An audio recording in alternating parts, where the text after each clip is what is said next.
Race and identity politics have again dominated discussion in the United States this week after President Donald Trump's was ambiguous in condemning right-wing hate groups protesting the removal of Confederate statues in the country. A top United Nations human rights official called on the U.S. to combat rising racist violence and xenophobia and to prosecute perpetrators of hate crimes. These were the scenes that would literally trigger a racial firestorm and rising criticism of a president who, after condemning them, forcefully equated neo-Nazi and white supremacist hate groups with those groups protesting their bigotry. We've issued a statement and we've made it very clear that we are both shocked and horrified, as well as being outraged by what has happened. We are shocked and horrified by the racist hatred being shown by white supremacists, by right-wing groups and by neo-Nazis in Charlottesville over the weekend. On the subject, President Trump has expressed sadness that the country's history and culture was being, quote, ripped apart with the removal of our beautiful statues and monuments, while accusing the media of totally misrepresenting what he has said on hate and bigotry.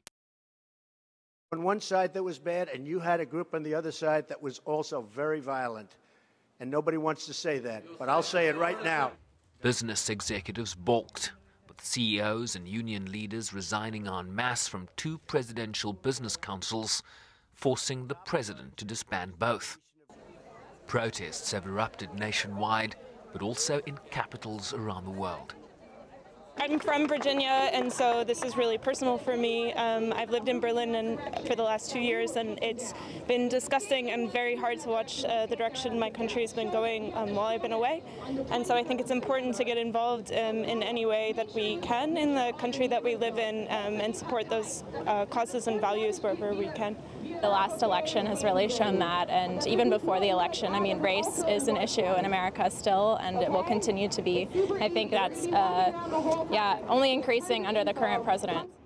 The UN has called for clarity from the White House. We need clear, unequivocal statements which will remove any of the comfort that white supremacists may feel at the moment. It's really important that that sort of comfort is removed and that it's given no quarter in the great country that the USA could be. And if history is our guide, this president is unlikely to walk his comments back. Does anyone know I own a house in Charlottesville?